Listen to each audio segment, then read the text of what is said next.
We're here with Laura Garrity, and we're at the museum, Russian Museum of Icons, and she's going to tell us the history and what do you also what's in front of us.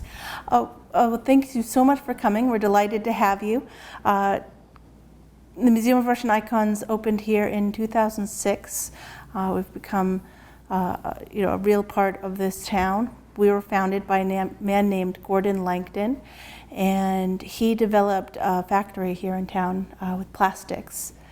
And while he was doing that, he was building factories in other countries, and he visited Russia just after the fall of the Soviet Union, and he fell in love with the art of the Russian Orthodox Church, the icon, and started collecting. And when his collection exceeded the capabilities of his his walls, he decided to build a museum. He had just sold his factory to his employees, and as a way to give back to Clinton, as a way to give back to the community that supported him, he built the museum here for them.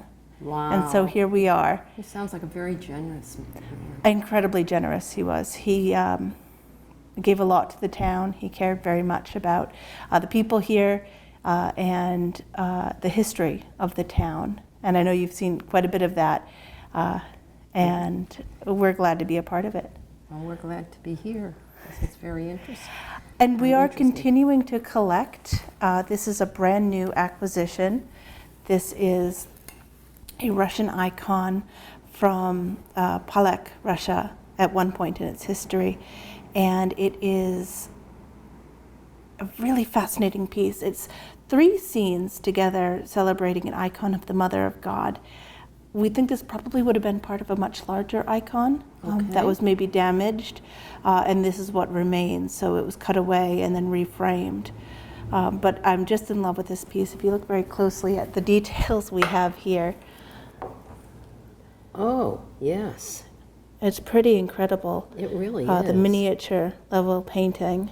When do you think this was, do they have any idea when this was done? Oh, we're thinking about 18th century, maybe 19th. So pretty early, not as early as some of the pieces that we have. I also brought 2 other new acquisitions which highlight where the museum is headed, because while Russian icons makes the core of our collection, we've started to collect icons from other countries. So this is from Ethiopia. Oh, wow. And this is St. George, and he is he's a fierce protector. You find him throughout Christendom. He's very popular, a handsome young warrior who refused to relinquish his faith. In some stories, he slayed a dragon. He's very popular in Ethiopia. And then an image of the Mother of God with the Christ child.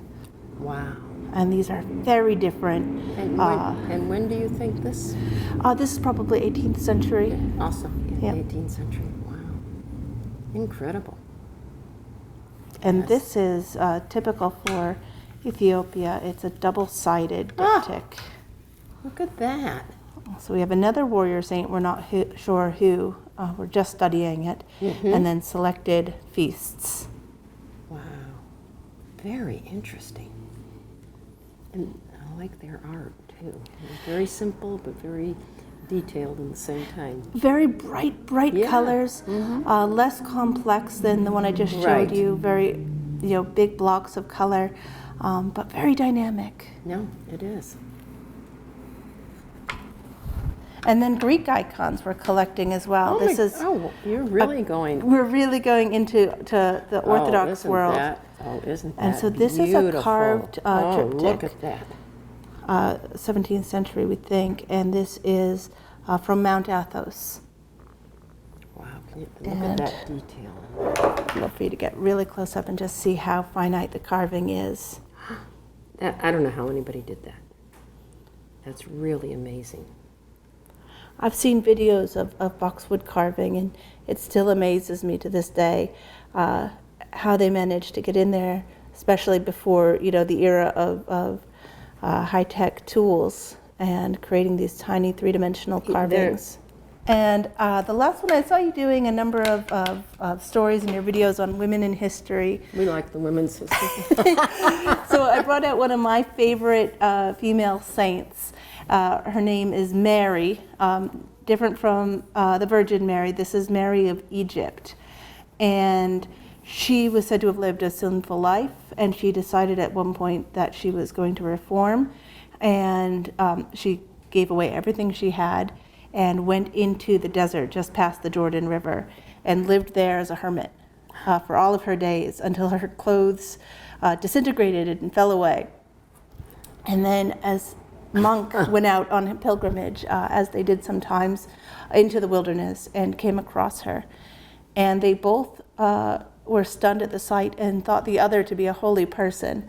And so you can see they prayed with each other, and she's actually levitating here. That's why she has this blue cloud at her feet. Oh, yes. And he gave her his cloak. And the dynamic storytelling of the icons shows multiple parts of the story. So he's given her his cloak, but he retains his cloak in the picture so we know who he is. It reads just like a comic book. And then we have them down here, and he's come back to give her Eucharist at her request. And she says, will you come back in 1 year following? And he comes back, and she has passed. So he tries to dig her a grave, but he's quite old, and he can't quite manage it. So he says a prayer, and out of the wilderness comes a lion, and the lion digs the grave. No. Oh, I love it. Love it, love it, love it. We just reinstalled the main gallery. Okay. We're actually just in the process of finishing up, and we have created a display of the very best of what our founder collected, a real kind of celebration of what he achieved. And I think, moving forward, we're looking at more temporary exhibits, semi-permanent displays, rotating walls, so we can show more of our collection more often and make it worthwhile to come out and visit us more often.